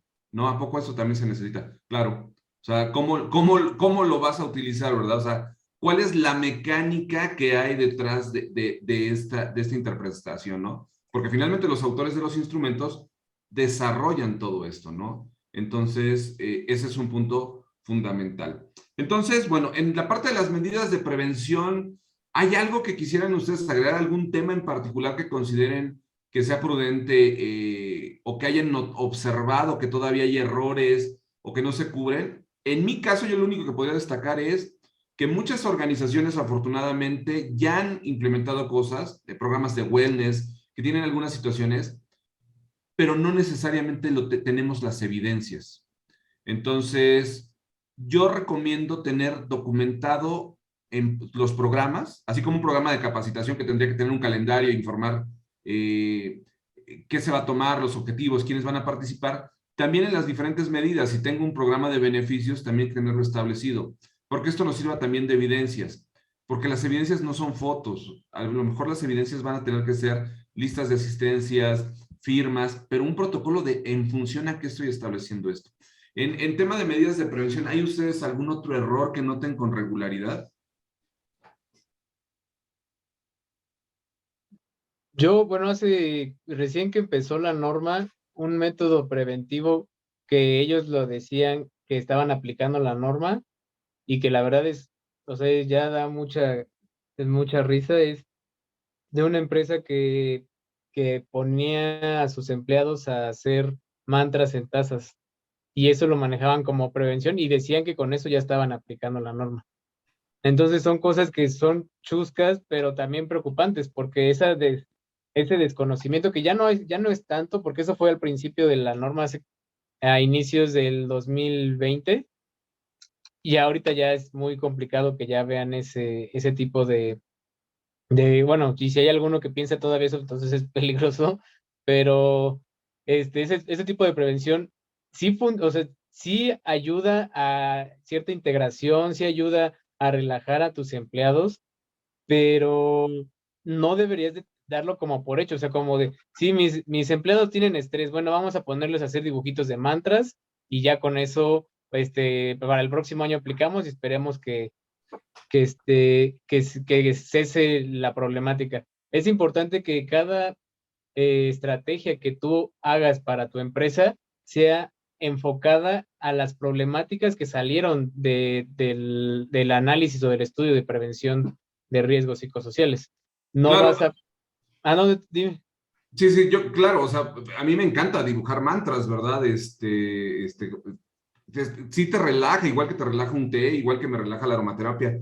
Pero aquí mi pregunta es, ¿y en dónde le etiqueto de las consideraciones temáticas del 8.2 de la norma, ¿no? Qué Sí, bueno que claro. lo hagas, pero no has generado mecanismos para ayudar apoyar a los trabajadores en caso de emergencias familiares, no es que estás generando reuniones de comunicación para compartir temas de mejora continua, no estás involucrando a la familia de los colaboradores en actividades de la organización, no estás promoviendo la cultura y el deporte. Que eso sí tienes la obligación de hacerlo, ¿no? Dibujar esto, pues no tienes, las mandalas, no tienes que dibujar. Mandalas no dice nada, es más, no dice nada de cursos antiestrés tampoco, ¿eh? No lo toman No. en el tema. Entonces, creo que sí creo que ese es un punto crucial, ¿no? ¿Algo más, alguna otra idea sobre las medidas de prevención para ya avanzar a la que sigue? ¿No?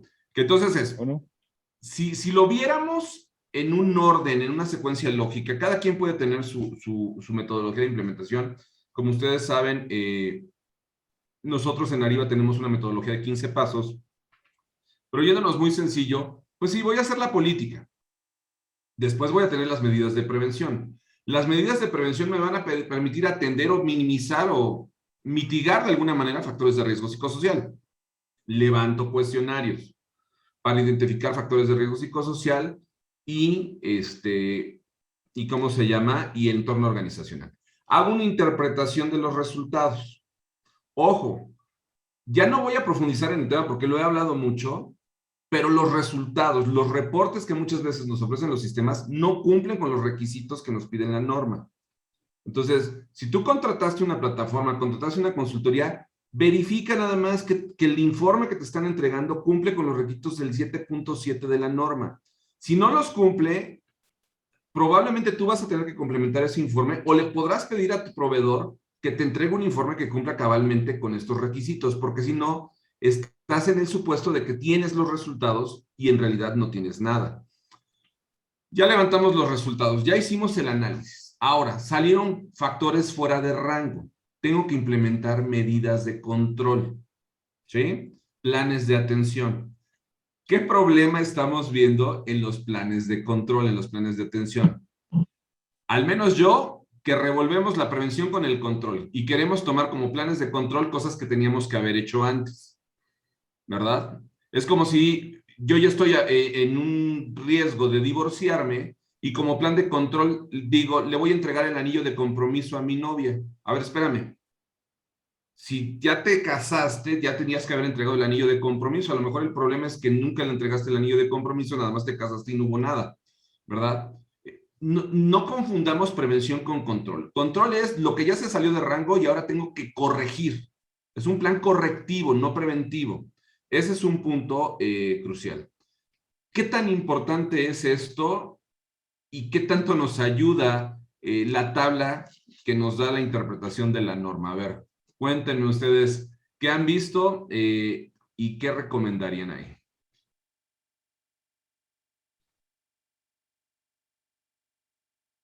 Bueno, algo que he notado mucho en las cuestiones del semáforo, de ya esas recomendaciones que te dice, dependiendo del color en el que salga el, en el dominio o en la categoría, o sea, se queda muy corto, o sea, no te dice nada y tú como empresa, si tú tienes la obligación de aplicarlo, pero no te dice, o sea, sí dice que debes de hacer cosas, pero las dice tan amplias o tan ambiguas que no sabes si sí va a funcionar o no va a funcionar si no tienes la experiencia o no tienes el conocimiento en esos temas.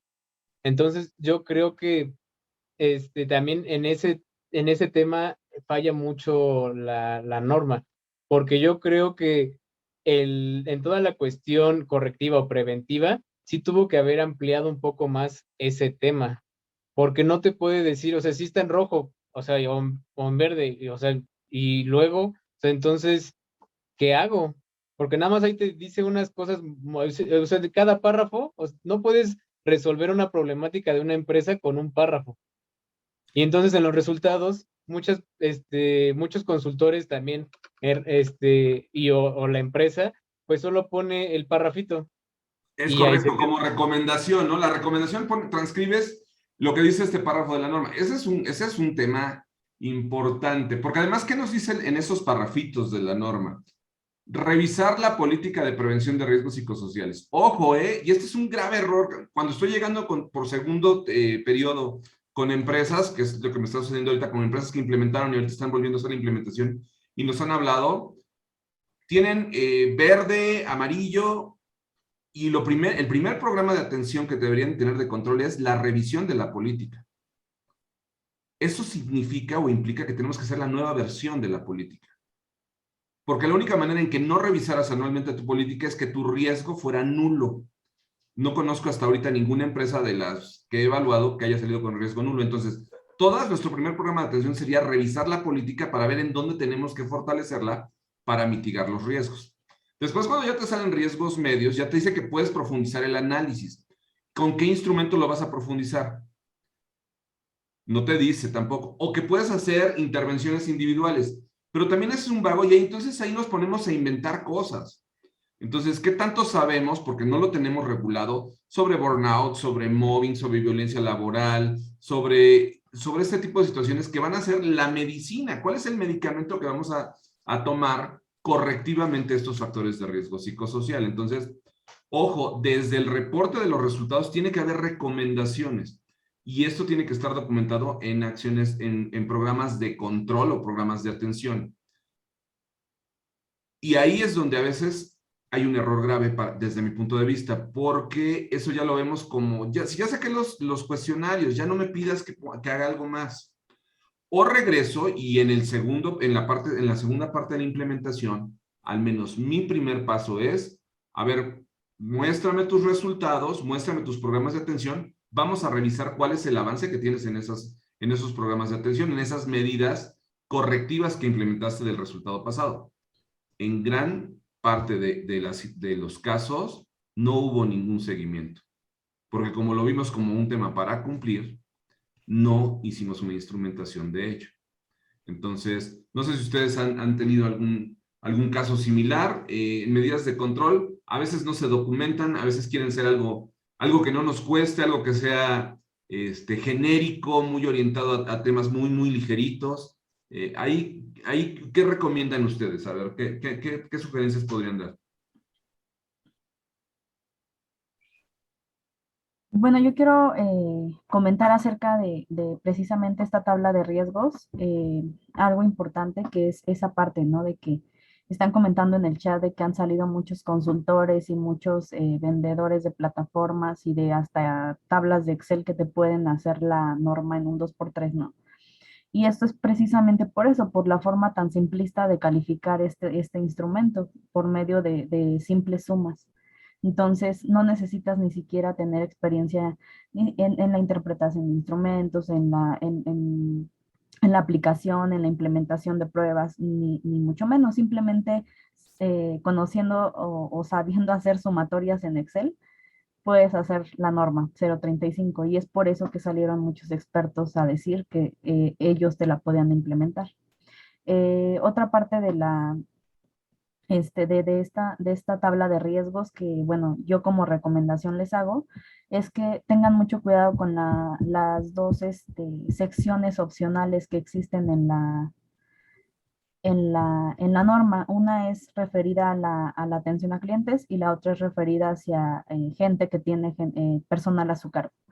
Estas dos secciones opcionales, no hay una tabla de calificación cuando las tienes y cuando no. Entonces lo que hacen cuando la gente te las responde es inflar este resultado de la gente en esas dos categorías en particular o dominios en particular. Entonces, nada más como recomendación, tengan cuidado con esa parte. Descartarlo. Ese es un punto bien importante. Tenemos un mayor nivel de riesgo en esas categorías o en esas preguntas, porque se nos está inflando, no hay una diferenciación, ¿verdad? Entonces, ahí hay que tener mucho cuidado. Las medidas de control, para mi gusto, creo que lo que deberíamos estar trabajando ahorita, ver qué es lo que vamos a hacer, buscar que sean situaciones que estén muy, muy orientadas a corregir las situaciones, porque son medidas correctivas, estos programas de atención son medidas correctivas, y forzosamente nos tenemos que involucrar en su seguimiento, en su atención. De otra manera, no vamos a poder llevar a cabo esto. Entonces, ojo, ahí tenemos, y tenemos que documentarlas con bastante detalle estos programas de control. También he encontrado en algunas empresas que estas medidas de control están en una tabla de Excel, ¿no? No tengo nada en contra del Excel, me encanta el Excel. Pero ¿qué sucede? Ahí no tengo al responsable, no tengo los tiempos de implementación, no tengo cómo voy a medirlo. Y estos programas de atención y control son muy detallados. De hecho, el detalle de qué tiene que llevar cada uno de ellos lo vamos a poder nosotros observar en el numeral 8.4. En el 8.4 te dice un programa de control con qué requisitos debe de cumplir, ¿no? Áreas de trabajo que están involucradas, tipo de acciones que vamos a tomar, qué fechas están programadas para la ejecución, qué controles de base vamos a tener en la implementación, cómo vamos a evaluar las medidas de control y quién va a ser responsable de la ejecución. Entonces, eso a veces lo perdemos de vista y decimos, vamos a controlarlo de esta manera. Yo sé que no hemos tenido experiencia, pero hoy sí tenemos experiencia. Hoy podemos tener estas mejores prácticas que nos van a ayudar a generar este tipo de situaciones. Porque independientemente que si no lo tenemos, no vamos a acreditar el cumplimiento y estamos teniendo un riesgo de una sanción y más ahora con esta propuesta de reducir los tiempos en las inspecciones, reducirlas de 30 días a 5 días para el periodo de acreditar la evidencia si es que no la tuvieras, eso nos pone en riesgo y nos deja ver como que hubiera un fin altamente recaudatorio. Y además no estás teniendo impacto en la organización. Entonces, ni estás cumpliendo ni estás implementando correctamente, ¿verdad? Y veía yo aquí también en los comentarios del chat que hablaban y de igual manera de la norma 030, de la norma 019. Totalmente de acuerdo. Muchas empresas, y esto creo que es un error generalizado, se han preocupado por la norma 035 porque se puso de moda.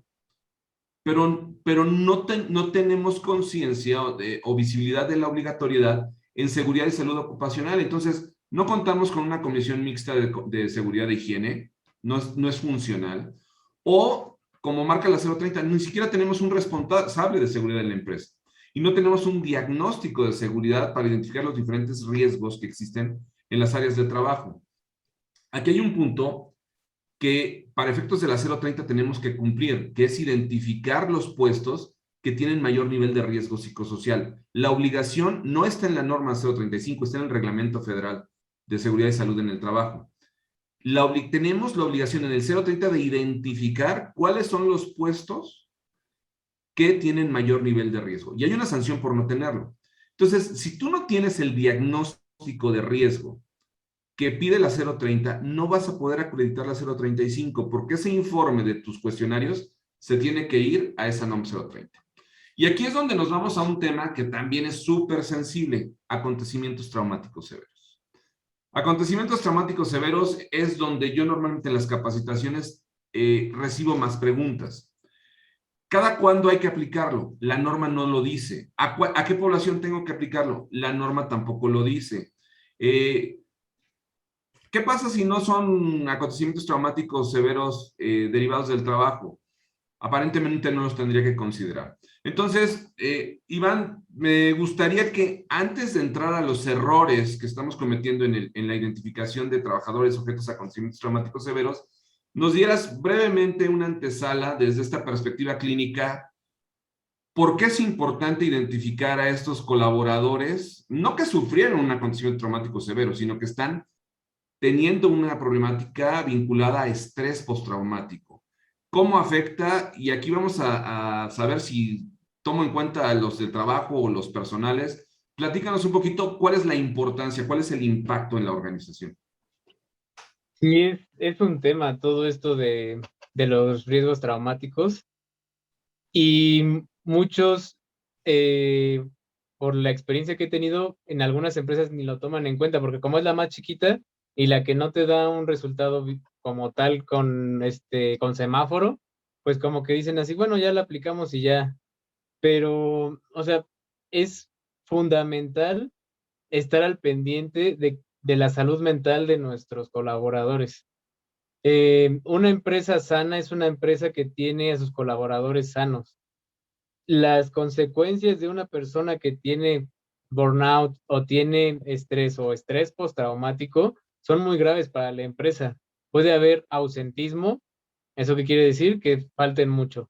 Presentismo, que es el más común y en gobierno pasa todo el tiempo, es el que está ahí, pero solo calienta la silla. Y el que estén pidiendo permisos para ir al médico o todas esas, y como lo decía bien Carlos, son esos fugas de dinero en la empresa que no te das cuenta, pero que pasan por esa situación, que todo tiene que ver con la salud mental de tu colaborador. El que esté sentado ahí en el escritorio y que diga que haga algo y realmente no lo esté haciendo, tú le estás pagando para que nada más esté perdiendo el tiempo. Entonces, se está perdiendo muchísimo dinero en las empresas. O sea, si lo ves de manera económica, es una fuga impresionante de dinero. Si lo ves en una cuestión de salud organizacional, eso disminuye muchísimo el rendimiento, genera conflictos entre tus colaboradores, hay muchas renuncias o inasistencias o demasiada rotación. Y eso, para ya viéndolo en dinero, es muchísimo dinero en las empresas. Porque tienes que tener a un reclutador que todo el tiempo esté contratando gente porque siempre en ese puesto se te va. Y en vez de decir, a ver, ¿qué está pasando con este puesto? ¿Por qué la gente se está yendo? No, prefieren seguir contratando y capacitando. En vez de decir, a ver, ¿por qué en este puesto se están yendo? Y antes de que se vayan, entrevistar a ver por qué. Ah, es que mi jefe fulanito de tal todo el tiempo me estaba hostigando. O estaba haciendo esto. Ah, entonces es una cuestión de riesgo psicosocial. Es una cuestión de estrés, es una cuestión. Y ya entonces, si tú generas en tus políticas o generas una cuestión para evitar esa situación, te ahorras muchísimo dinero y muchas empresas lo que hacen es lo que les decía, solo es más fácil estar ahí como quedando a tole con el dedo que en sí ya atacar el problema de raíz. Entonces, de ahí Aquí ese es la el tema, importancia. ¿no, Iván? Que es la controversia. Como organización lo puedo llegar a entender. Oye, pero entonces yo les tengo que dar esa atención, esa valoración o esa atención psicológica, esa valoración clínica. Yo creo que la pregunta no es por qué tengo que hacerlo, sino para qué debo de hacerlo, ¿no? Porque aquí creo que son muy claras desde la norma las causales por las cuales el trabajador debería de recurrir a una valoración clínica, que es que está teniendo tema de acontecimientos traumáticos severos, que está teniendo una afectación reportada en los últimos 30 días. Dos, que tiene un alto nivel de exposición a factores de riesgo psicosocial. Que eso también dice, ¿y cómo te das cuenta?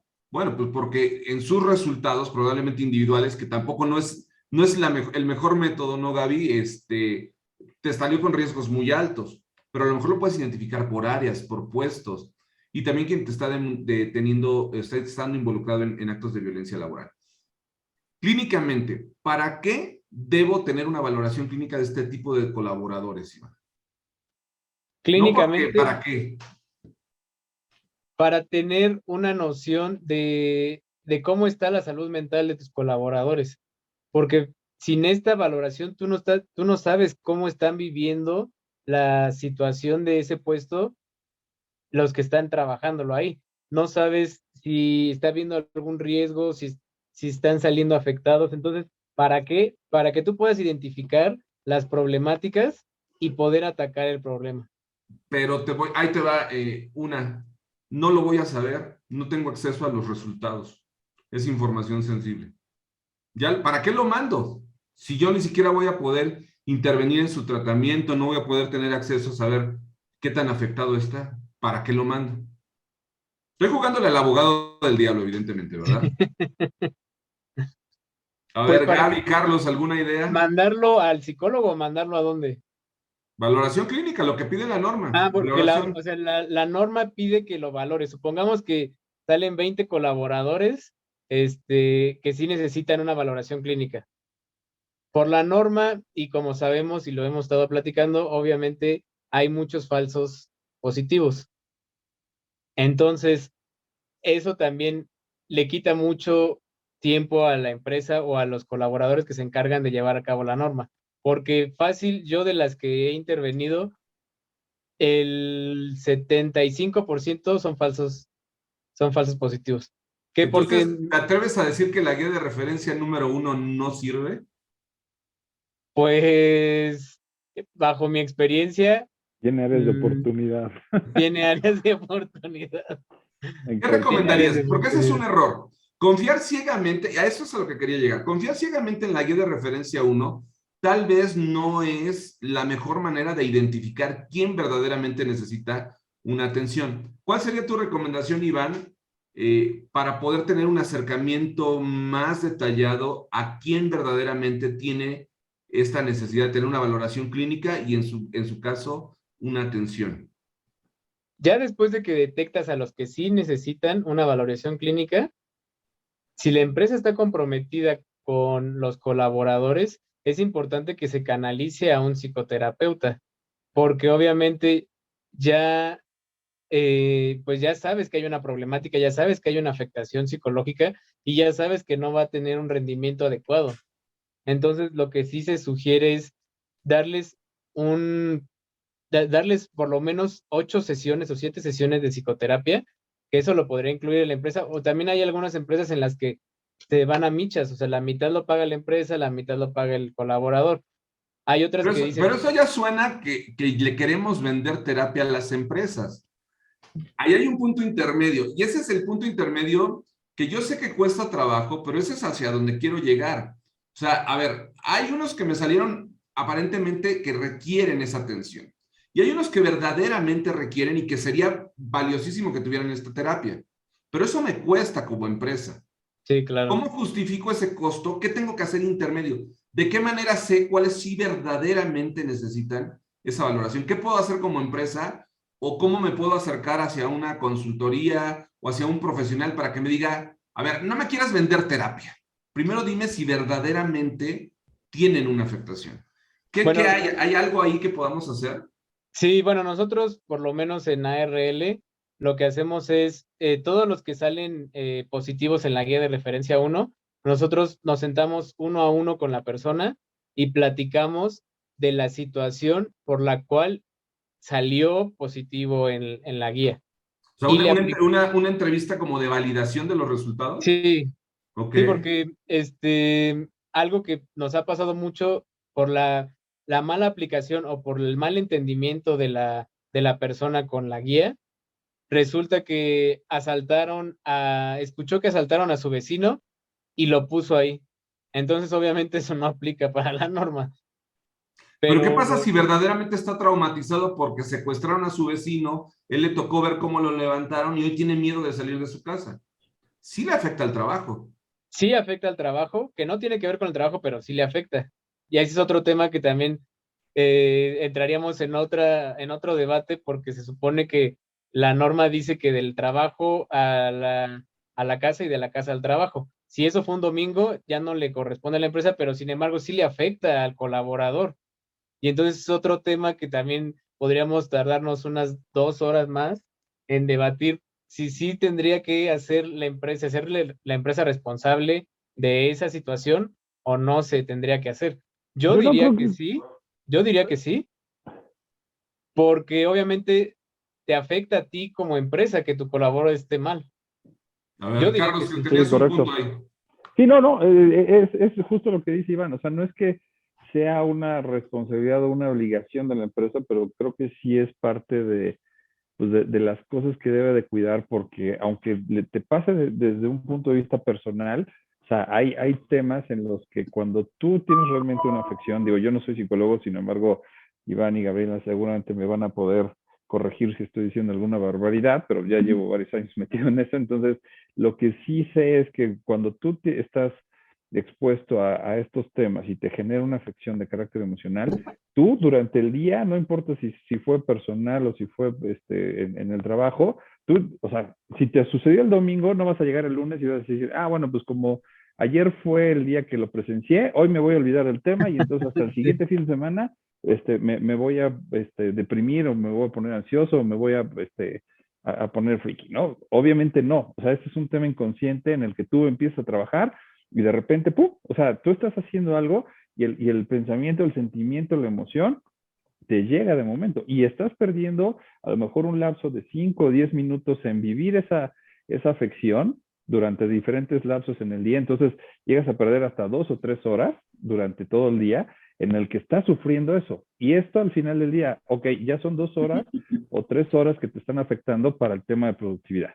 Ahora, ok, bueno, pues ya no voy a trabajar 8 horas, ahora voy a trabajar 10 horas.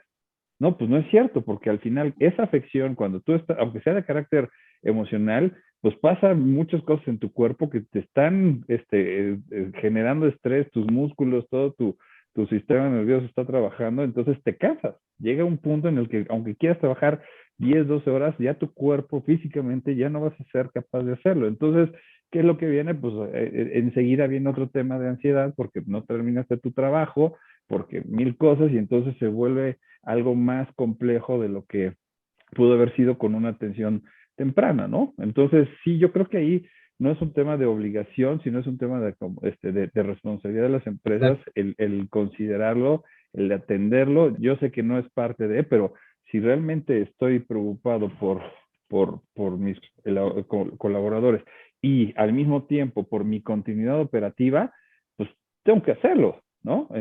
Porque si no si no lo hago yo, que se supone que pues quien estoy a cargo de estar vigilando estos temas, pues seguramente el colaborador no lo va a hacer, ¿no? Entonces, de hecho, bueno, aquí a lo mejor son elementos en los que precisamente la tecnología a veces ayuda. Nosotros generamos un protocolo avanzado donde una vez que en la guía, bueno, para empezar, la guía 1 la complementamos para detectar, aunque sea desde un punto de vista personal, si tienes alguna afección. Y una vez que sí sucede, generamos un protocolo en donde, digamos, primero filtramos a ver si no se trata de un tema clínico, ¿no? Porque muchas veces pues, resulta que a lo mejor está ligado a un tema de adicciones o otro caso que ya requiere de una atención especial. Si es eso, pues nosotros, digamos, nada más levantamos la mano, se lo hacemos saber al colaborador y a la empresa de que hay un tema que tiene que darse seguimiento, ¿no? Y si no, pues entonces entras a una evaluación avanzada que ya está automatizada, que fue trabajada por médicos, psicólogos, psiquiatras y coaches, en el cual, pues a través de síntomas, puedo saber más o menos, o sea, generamos un prediagnóstico. No hablo de un diagnóstico porque al final de cuentas no hay un profesional en frente preguntándote, pero recogemos las variables y para eso sirve justamente los datos y la tecnología, para recoger esas variables y entender, pues, cuál es la afectación que tú puedas tener, cuál es la afección que puedes tener, qué grado de severidad, y entonces sí, ya con eso te puedo decir, efectivamente, tienes A, tienes B y tienes nivel 2, nivel 1, y mientras vas con un profesional, pues mira, aquí te doy una serie de pues, recomendaciones que son las que daría a lo mejor un terapeuta inicialmente de carácter cognitivo-conductual para que vayas mejorando, ¿no? En lo que ya llegas a un siguiente paso. Pero aquí sí creo que es importante, si bien los diagnósticos son de carácter confidencial, sí entender que esa información es relevante para que la empresa esté pues, al tanto de que existe un problema y que potencialmente puede ser severo, ¿no? Entonces, a lo mejor no me vas a decir, oye, tiene depresión nivel 3. Ok, no. Oye, tiene un tema y sí es de severidad alta, por lo cual se recomienda esto. Eso sí debería ser parte de, y justamente creo que son de las áreas, de las muchas áreas de oportunidades que tiene la norma y los instrumentos para que realmente podamos tomar acciones y se empiece una cultura de prevención, ¿no? Bueno, Claro. En este caso de control. Claro, y de hecho por eso algunas consultorías, en el caso de nosotros, ustedes saben bien que están involucrados en el proyecto, estamos desarrollando instrumentos que están teniendo o que estamos llevando esta validación estadística, científica, para verdaderamente poder tener un acercamiento mucho más claro de esta problemática ya ya con la experiencia de lo que ha sucedido. Pero Gaby, creo que tenías un comentario, ¿verdad? Sí, creo que algo importante de retomar es esa parte, ¿no? En la que no nada más es por la cuestión del trabajador, aunado a esto también se encuentra que normalmente estas conductas o estas acciones se extienden a lo largo, o sea, es decir, no se quedan dentro del trabajador. Normalmente el trabajador las tiende a externar y tiende a contagiar a los demás trabajadores como si fuera una gripa de ese tipo de manifestaciones. Entonces, si tú no lo atacas de una forma oportuna cuando pudiste con una primera persona, después son muchos los colaboradores que están como ya pues, con este tipo de actitudes o de comportamientos. Algo que también puedo yo decir es que eh, yo sé que la empresa, pues a veces no, hay empresas y hay muchas organizaciones, hay muchas pymes que no tienen pues la capacidad de poder brindarle la atención psicológica o la atención que merece el trabajador por cuestiones económicas. Sin embargo, pues, no sé, se me ocurren como ese tipo eh, convenios que se pueden hacer con asociaciones psicológicas, este, convenios con diferentes psicólogos, consultores, en los que pueden, pues, a cambio, ¿no? De ustedes pasarles, pues, cierto tipo de clientes o cierta cantidad de clientes, pues, brindarles un posible descuento a las personas, este, la impartición de talleres dentro de la organización también podría funcionar para atacar algunos de estos tipos de comportamientos. Es correcto. Ahí creo que hay un punto bien valioso, Gaby. Vemos el tema de la inversión en el tratamiento, porque finalmente es un tema correctivo. Pero regresando a lo que comentaba Carlos, también podemos trabajarlo a nivel preventivo. De la misma manera en que tenemos campañas para sensibilización en la salud, porque tenemos obligación, y eso se los recuerdo para quienes no lo tenemos en el radar, que tenemos obligación de generar campañas de salud para prevención de adicciones, prevención de enfermedades de carácter sexual, activación física, sueño saludable, todo ese tipo de temas estamos obligados a valorarlos. De la misma manera en que lo tenemos que hacer ahora con el tema de COVID, tenemos esa responsabilidad de la información. Entonces, ¿qué pasaría si primero asumimos la responsabilidad de generar campañas de endomarketing para que nuestra población se culturice acerca de la importancia de la salud mental, ¿verdad? Que sea mucho más consciente de cuáles son los indicadores para que incluso pueda demandar, pueda buscar la propia atención y no solamente sea por un diagnóstico, porque de repente sucede que alguien que requiere la atención, en el momento que se le canaliza, dice, no, yo no quiero, yo no estoy loco. Lo vivimos, Carlos, tú recordarás en un caso que compartimos, en un caso verdaderamente grave, donde hubo un asesinato, donde hubo un asalto, y las personas que fueron testigos del asesinato no quisieron tener atención clínica, donde claramente había una condición traumática severa, ¿no? Entonces, ese es un tema importante. Gaby, por favor, ¿querías compartir algo? Y nada más añadiendo un punto final, pues tengan como, bueno, si vamos a empezar a culturizarnos, a brindar todos este tipo de cuestiones, recurran a gente profesional, porque últimamente hay mucho coach y por ahí que eh, de verdad recurran a gente profesional, gente con cédula, psicólogos eh, especializados para que pues los puedan ayudar de la forma adecuada y no gasten en balde. Claro, que esto es, nosotros lo hemos platicado de broma, ¿no? Que decimos que ya en este tema de la NOM 035 ya hay más consultores que clientes. Creo que necesitamos como consultores, uno, reconocer que este es un tema multidisciplinario, ¿no? En donde yo necesito una visión clínica, necesito un socio tecnológico, necesito a alguien que me ayude con la parte de comunicación. Como consultores no queramos tener todas las respuestas nosotros mismos, ¿no? Necesitamos evidentemente tener un equipo multidisciplinario y qué bueno que podamos contar con profesionales de diferentes disciplinas que nos den esta visión. Y para cerrar ya, porque me gustaría revisar algunas de las preguntas y que respondiéramos, porque luego nos dicen que no las atendemos. Está el otro error, el tema de las evidencias. Necesitamos asegurar evidencias. ¿Cuáles son las evidencias mínimas indispensables? Tenemos todo un capítulo 10, pero las mínimas indispensables es tu política. 2, tu informe de resultados de la aplicación de cuestionarios, o sea, guía de referencia 2 o guía de referencia 3, que cumpla con los requisitos del 7.7, tus planes de atención, es decir, tus medidas correctivas, que cumplan con los requisitos del 8.2, y la lista de los colaboradores a quienes se les practicaron valoraciones clínicas. Nos pide la lista con los nombres de los colaboradores a quienes se les practicaron clínicas. Eso es lo que nos viene como obligación en el 5.8 de evidencia. Pero tenemos que tener evidencia prácticamente de todo, y para eso hay que ir al capítulo 10, que son los procedimientos de evaluación de la conformidad, que son todos los puntos que tendremos que acreditar. Es importante tener una revisión de sus carpetas maestras de cumplimiento. De hecho, esto yo se los ofrezco con todo gusto. Nosotros parte del prediagnóstico que hacemos antes de hacer una propuesta, y que esto no tiene ningún costo, es hacer una evaluación de esta carpeta maestra, qué es lo que tiene la empresa, eso no tiene ningún costo, y de ahí ya valoramos si le podemos ayudar o no. Y si la empresa está dispuesta a tener un proceso de implementación como el que nosotros proyectamos. Entonces, para quien quiera, podemos hacer este prediagnóstico sin ningún problema.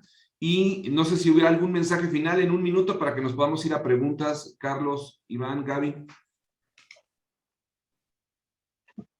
¿No? Muy bien. No, de mi parte, literalmente creo que hemos cubierto bien los temas, y sí me gustaría pasar, porque sí he estado viendo que hay preguntas o inquietudes, ¿no? Sobre todo el tema de, vi por ahí que decían que la organización esté cubriendo todo, y la verdad es que sí se vuelve muy, muy, muy complejo, ¿no? O sea, hay veces que, y sobre todo sabiendo que el 94.9% de las empresas en México son pymes, o sea, son desde micro a pequeñas empresas, el 4.86% son medianas, y nada más las grandes son el 0.012, pues entonces, obviamente, ahí, pues sí, las grandes tendrán las capacidades y los mecanismos y los medios y la voluntad, pero van a haber muchas de las micros y pequeñas empresas que, por mucho que quieran, pues están pensando en el cómo sobrevivir. Entonces ahí se vuelve un tema complejo de manejar, y sí es interesante ahí,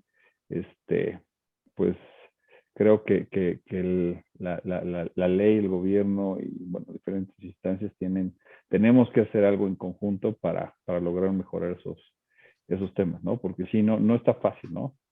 No es fácil, y es una condición que está latente, ¿no? Si teníamos ya casos graves o números críticos en este tema previo a la pandemia, hoy con la pandemia se han incrementado. Hay cifras que nos hablan de 80% de la población con temas de ansiedad, hasta un 20% con temas de depresión. Entonces estamos hablando de una situación verdaderamente grave. Sí. Y me voy a uno de los comentarios.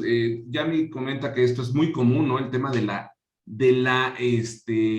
cumplimiento. Y efectivamente aquí dice, el problema es que vacunamos a los colaboradores. Sí, los colaboradores ya no creen, ¿no?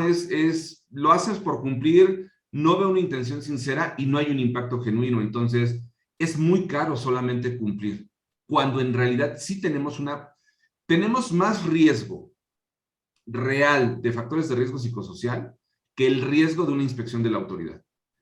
Para la empresa hoy día mexicana representa más riesgo no estar atendiendo los factores de riesgo psicosocial que el riesgo de una sanción por parte de la autoridad. Desde mi perspectiva, es mayor ese riesgo, ¿no? Y mucho más caro.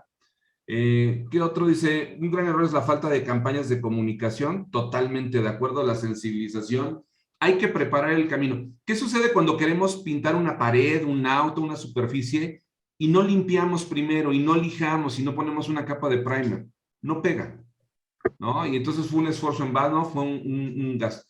La comunicación es un procedimiento o un proceso fundamental para preparar a nuestro equipo de trabajo, a nuestro ecosistema organizacional, para que esto funcione, ¿verdad?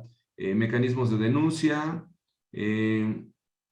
carencias o áreas de oportunidad. Sí, por ejemplo, metodologías complementarias. Aquí hablan de analizar temas como Great Place to Work, clima laboral, encuestas de violencia de género. Totalmente de acuerdo, aunque a veces caemos o podríamos caer en la encuestitis, que ya también nuestro personal esté cansado, y el riesgo psicosocial es que todo el tiempo los tenemos contestando encuestas, ¿verdad? Y que estas encuestas no sean correctamente analizadas, como lo mencionaba Gaby. Es común ver en redes sociales, alguien que tenga un cuestionario de clima laboral que me pase. Ah, sí, yo tengo 2, ahorita te los mando. Este tipo de procesos, y no solamente es porque seamos consultores, evidentemente lo decimos con mucho más énfasis porque somos consultores, pero este tipo de procedimientos deben de ser realizados por un agente externo, porque si no es equivalente a automedicarse. Y no hay peor mentira que las que nosotros nos contamos a nosotros mismos. Entonces, hay que tener mucho cuidado con eso. Algo más aquí decimos... diagnóstico parejo para todas las empresas. Sí, el tamaño de la empresa afecta muchísimo. Y por favor, si tienen ahorita preguntas, es el momento, alguna pregunta en especial dirigida para Carlos, para Gaby, para Iván, que nos lo anoten. Y es más, vamos a hacer algo. Para ir dándole agilidad a esto, vamos a habilitar para que ustedes también puedan abrir sus micrófonos. Así es que si a través de la plataforma ustedes levantan la mano y quieren tomar la llamada, quieren hacer un comentario, sabemos que hay consultores, muchos consultores dentro de la audiencia. Afortunadamente creo que se ha hecho una buena comunidad, estamos dando difusión, qué bueno que podamos tener. Y también si ustedes como consultores que están aquí en la sala han encontrado algún riesgo o un error en particular que les gustaría compartir y darnos su visión de corrección, por favor siéntanse en plena confianza de levantar la mano para que puedan tomar la palabra y lo podamos, por favor, poner sobre la mesa. Entonces, es el momento porque creo que es el momento ya de compartir experiencias. Yo decía hace todavía un año, no vemos expertos en la norma, vemos especialistas, sabemos personas que nos hemos especializado, pero expertos no hay. Yo creo que hoy sí ya podemos hablar de un expertise, ya de lecciones aprendidas, de errores que hemos cometido nosotros también y de errores que hemos visto, ¿no? en la situación. Aquí dice, el problema es que de canalizar al IMSS es que se incrementa la prima de riesgo de trabajo. No necesariamente, mientras no haya esta modificación en el catálogo de enfermedades, no deberían de por qué tipificarte el riesgo de trabajo y no debería de incrementar la prima de riesgo, ¿no? No conozco de casos en donde se haya dado directamente una incapacidad, por ejemplo, por estos temas. El problema está que me parece que las instituciones públicas no cuentan con los protocolos para atender este tipo de situaciones.